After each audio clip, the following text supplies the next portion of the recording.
Salam jumpa pemirsa, Kembang Lambe kembali hadir untuk memberikan sejumlah informasi menarik yang berhasil dihimpun oleh tim redaksi kami. Saya Devi Ade, inilah Kembang Lambe selengkapnya.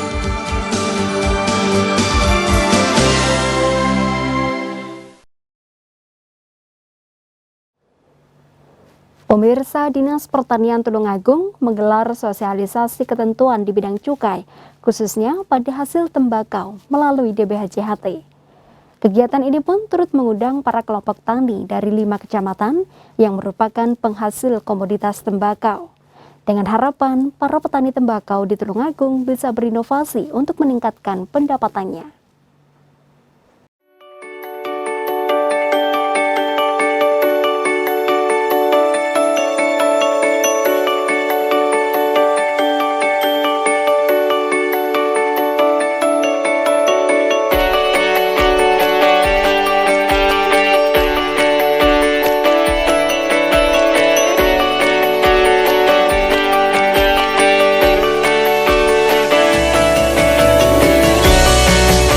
Pemirsa, untuk meningkatkan pengetahuan di bidang cukai kepada para kelompok tani tembakau, Dinas Pertanian Tulungagung menggelar sosialisasi ketentuan di bidang cukai, sekaligus sosialisasi peraturan perundang-undangan melalui DBHJHT tahun anggaran 2021.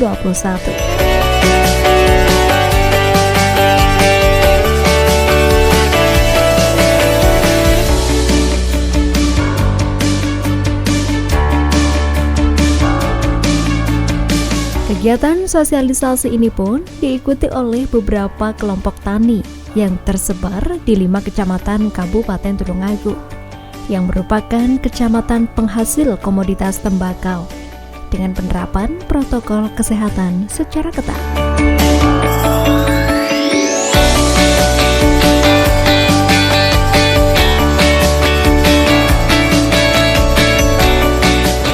Kegiatan hari ini adalah tentang kegiatan sosialisasi ketentuan cukai di bidang tembakau. Itu adalah berupa sosialisasi materi-materi yang diberikan kepada kelompok tani, khususnya adalah kelompok tani tembakau yang ada di Kabupaten Tulungagung, yang berasal dari, nanti materinya berasal dari bea cukai, dalam hal ini adalah bea cukai dari yang perwakilan dari Kabupaten Blitar, dan juga materi yang disampaikan oleh narasumber dari Dinas Pertanian Kabupaten Tulungagung. 5 kecamatan penghasil komoditas tembakau yang ikut dalam sosialisasi ini meliputi Kecamatan Boyolangu, Campur Darat, Pakel, Gondang, dan Kecamatan Sumber Gempol. Pesertanya pertemuan sosialisasi ini adalah berasal dari unsur-unsur kelompok tani yang ada di 5 kecamatan di Kabupaten Tulungagung sebagai penghasil komoditas tembakau yang meliputi Kecamatan Boyolangu, Kecamatan Campur Darat, Kecamatan Pakel, Kecamatan Gondang, dan Kecamatan Sumber Gempol.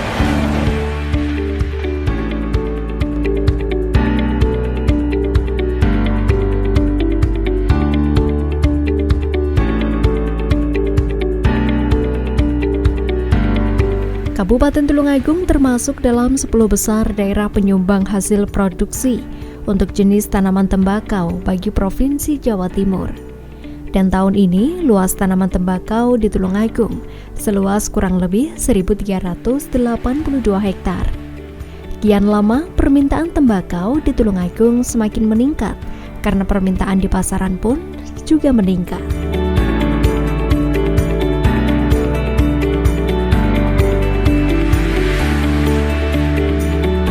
Dengan begitu, melalui sambutannya yang disampaikan oleh Kasubag Perencanaan Dinas Pertanian Tulungagung, berpesan kepada para petani untuk dapat mengikuti sosialisasi ketentuan di bidang cukai ini dengan baik.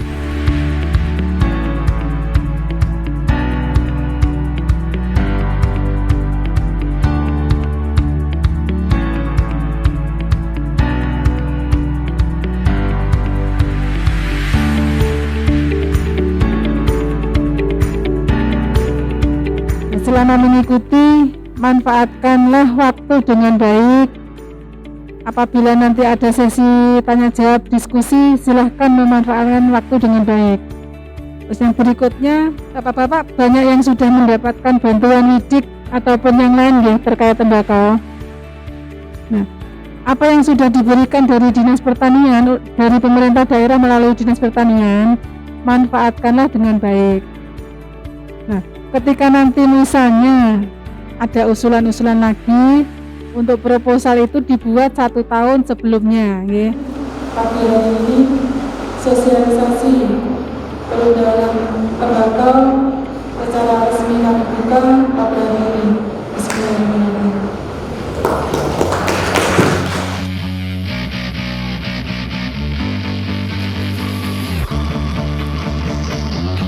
Pada kesempatan ini juga disampaikan sosialisasi oleh Kantor Perwakilan Bea Cukai Blitar terkait ketentuan di bidang cukai, khususnya hasil tembakau. Di mana jenis barang kena cukai berdasar Undang-Undang Cukai Nomor 39 Tahun 2007, Pasal 4 Ayat 1, yakni etil alkohol, minuman mengandung etil alkohol, dan hasil tembakau. Terkait dengan hasil tembakau ada beberapa macam. Satu SKM atau sigaret kretek mesin, kemudian ada SKT, ada SPM, ada KLB dan KLM, serta sigaret klobot, dan yang terakhir adalah hasil pengolahan tembakau lainnya berupa vape. Ada selisih produksi yang sekian besar. Jadi berarti kagem Bapak Ibu ada peluang bisnis terkait dengan industri hasil tembakau, Pak. Monggo nanti bisa di ini. Ada di 2020 ada 218 metrik ton, di 2021 juga hampir jadi seperti itu, Bapak Ibu. Nah, karena ada gap yang seperti ini, akhirnya ada peluang bisnis bagi para importer. Ini yang sebenarnya agak sedikit kita sayangkan, karena selisihnya segitu banyak, akhirnya Departemen Pertanian dan Perdagangan juga memberikan fasilitas untuk menutup gap ini. Jadi akhirnya impornya sekian lebih. Ya, next Mas Adi. Terus impornya saja. Ini Bapak Ibu, saya disayangkan akhirnya negara harus paksa impor. Melalui sosialisasinya, perwakilan kantor Bea Cukai Blitar menjelaskan terkait DBHJHT sesuai Peraturan Menteri Keuangan Nomor PMK/206-PMK.07/2021 tentang penggunaan, pemantauan, dan evaluasi dana bagi hasil cukai hasil tembakau atau DBHJHT yang merupakan penerimaan negara yang dialokasikan kepada daerah penghasil cukai hasil tembakau sebesar 2%. Sebenarnya untuk mengatasi beberapa hal tadi ada di situ di dana DBHJHT di dalam komponen 50% tadi. Apa itu? Jadi terkait dengan peningkatan kualitas bahan baku. Nah, jadi Pemda bisa mengalokasikan sebagian dananya itu untuk peningkatan bahan baku. Jadi kemarin di Bu Christine sudah menginformasikan kepada kami, Pemda Tulungagung sudah menggelontorkan dananya, sebagian dananya untuk peningkatan bahan baku itu. Katanya sudah berupakan bibit sama alat-alat atau sarana. Nggih, teman Pak nggih. Nggih, alhamdulillah itu. Jadi mungkin back di ke belakang lagi yang tadi yang permasalahan. Nggih, kemarin kami Bapak Kepala Kantor itu melakukan kerjasama antara Dinas Pertanian dan petani itu dengan pabrikan yang ada di Tegalek. Isinya kemarin adalah pada saat petani nanti menanam tembakau yang sesuai dengan spesifikasi dari pabrik yang ada di Trenggalek sanggup untuk membeli hasil panenannya. Monggo nanti bisa dikoordinasikan dengan dinas terkait.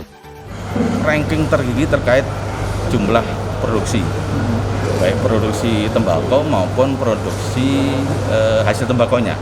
Jadi tembakau Jawa Timur ranking pertama, produksi tembakonya sampai secara nasional itu sekitar 80%. Di 80% menyuplai kebutuhan tembakau secara nasional. Dan untuk ekspor Jawa Timur juga tinggi. Terus di bawahnya ada tembakau dari Nusa Tenggara.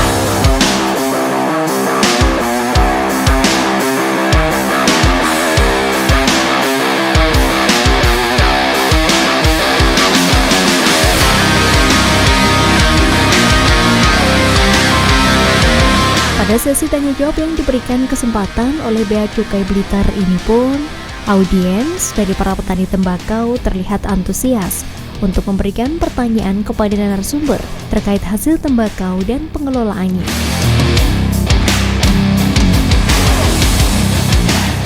Tahun ini luas tanaman tembakau di Kabupaten Tulungagung adalah berkisar kurang lebih 1.382 hektar, dan di bulan ini sudah bulan Desember kita sudah sampai pada tutup panen ya. Dari 1.380 hektar itu kurang lebih berproduksi sekitar 2.129 ton rajangan kering dengan profitas rata-rata kurang lebih adalah 1,54 ton tembakau rajangan kering per hektar. Nah, dari tembakau yang diusahakan oleh petani rata-rata adalah merupakan atau varietas gagang resepsidi yang merupakan salah satu atau satu varietas yang telah dilepas oleh Kementerian Pertanian tahun 2017 yang merupakan varietas unggulan lokal tembakau di Kabupaten Tulungagung.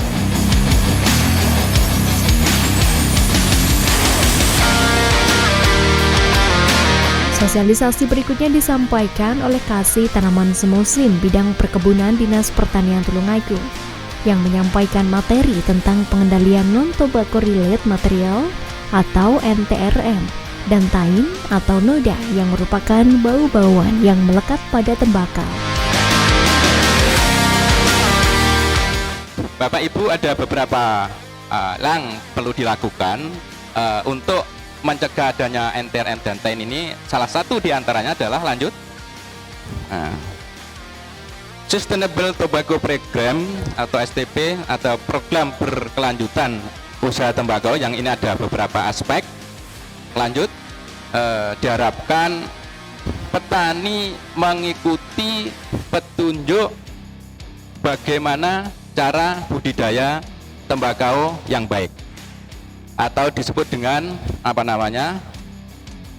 GAP, Good Agriculture Practices. Jadi cara budidaya yang baik atau tembakau yang baik. Nah, bagaimana cara budidaya tembakau yang baik? Salah satu diantaranya adalah dengan memilih varietas, varietas tembakau yang memiliki sertifikat, yang bersertifikat.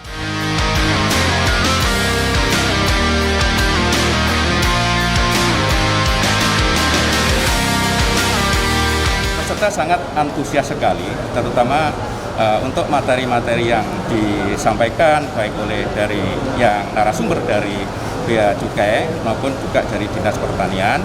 Masalahnya adalah materi-materi bagi mereka adalah materi yang sebenarnya adalah hal baru, terutama dengan Bea Cukai. Itu adalah tentang ketentuan-ketentuan tentang perundang-undangan yang berkaitan dengan masalah tembakau, rokok ilegal dan lain sebagainya, di mana petani sangat antusias mengikuti itu dikarenakan ada beberapa petani atau kelompok petani yang mungkin berminat untuk bisa meningkatkan nilai tambah dari penjualan tembakau dengan home industry tentang pengemasan tembakau, dan juga ada sebagian petani yang berminat memang untuk menjadi pelaku usaha di bidang tembakau, khususnya adalah rokok. Itu Pak sekilas tentang pengendalian NTRM dan TAIN. Mudah-mudahan sedikit apa yang kami sampaikan bisa menjadi pencerahan Bapak Ibu semuanya di dalam rangka meningkatkan kualitas bahan baku tembakau di lokasi panjenengan dan Kabupaten Tulungagung.